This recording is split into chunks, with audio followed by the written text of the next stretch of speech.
অত্যন্ত আগ্ৰহী। ৰাজ্য চৰকাৰে ডক্টৰ ভূপেন হাজৰিকাৰ স্মৃতিক সজীৱ কৰি ৰাখিবলৈ শদিয়াৰ বগীবিলত এটা সুন্দৰ প্ৰতিমূৰ্তি স্থাপনৰ এটা পৰিকল্পনাও ইতিমধ্যে মঞ্জুৰি কৰিছে। দুই এদিনতে আমি আপোনালোকক জনাব পাৰিম। বগীবিলৰ আমাৰ ঢলা শদিয়াৰ, মোৰ বগীবিল নহয়, ঢলা শদিয়াৰ ডক্টৰ ভূপেন হাজৰিকা সেতুৰ 0 পইণ্টত আমি ভূপেন হাজৰিকা ডাঙৰীয়াৰ এটা বিশাল প্ৰতিমূৰ্তি নিৰ্মাণ কৰিবলৈ সিদ্ধান্ত লৈছোঁ। অসম আৰু অৰুণাচলৰ যি অতীজৰ সম্পৰ্ক, সেই সম্পৰ্কক ডক্টৰ ভূপেন হাজৰিকাই আৰু অধিক শক্তিশালী কৰিছিল। সেইকাৰণে এই প্ৰতিমূৰ্তি আমি ঢলা শদিয়া দলং বা ডক্টৰ ভূপেন হাজৰিকা সেতুৰ 0 পইণ্টত স্থাপন কৰিবলৈ সিদ্ধান্ত লৈছোঁ। ইতিমধ্যে লোক নিৰ্মাণ বিভাগে এই প্ৰস্তুতি পূৰ্ণ কৰিছে আৰু এই প্ৰতিমূৰ্তি 100 ফুটৰো অধিক ডাঙৰ হ'ব আৰু এই প্ৰতিমূৰ্তিয়ে সমগ্ৰ অসম আৰু অৰুণাচলৰ ৰাইজক ডক্টৰ ভূপেন হাজৰিকাৰ বিষয়ে সদায় এক প্ৰেৰণাৰ প্ৰতীক হৈ যাতে থাকে, তাৰ বাবে ই সমন্বয় আৰু প্ৰেৰণাৰ প্ৰতীক হোৱাৰ ক্ষেত্ৰত আমাক সহায় কৰিব।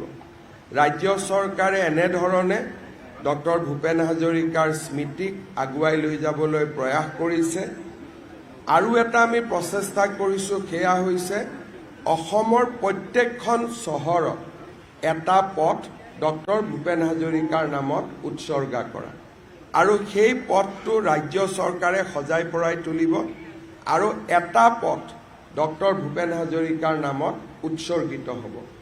এই ধৰণে আমি কেইবালানিও প্ৰচেষ্টা লৈছোঁ। মই পুনৰ এবাৰ আজিৰ এই দিনটোত ডক্টৰ ভূপেন হাজৰিকা ডাঙৰীয়াৰ প্ৰতি কৃতজ্ঞ অসমবাসী ৰাইজৰ হৈ শ্ৰদ্ধাঞ্জলি জনাইছোঁ।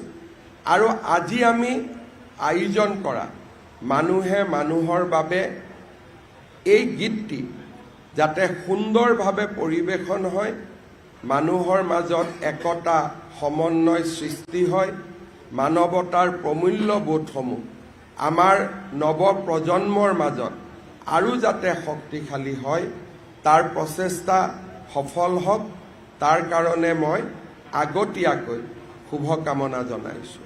শেষত এষাৰ কথাৰে সামৰণি মাৰিছোঁ। অসম আন্দোলনৰ শ্বহীদসকলক সুঁৱৰি ডক্টৰ ভূপেন হাজৰিকা ডাঙৰীয়াই শ্বহীদ প্ৰণামো তোমাক এক অমৰ গীতৰ সৃষ্টি কৰিছিলে। 10 ডিচেম্বৰত আমি গুৱাহাটীৰ যিটো সুবিশাল অসম আন্দোলনৰ শ্বহীদ স্মাৰক নিৰ্মাণ কৰিছোঁ, 10 ডিচেম্বৰত আমি তাৰ শুভ উদ্বোধন কৰিম।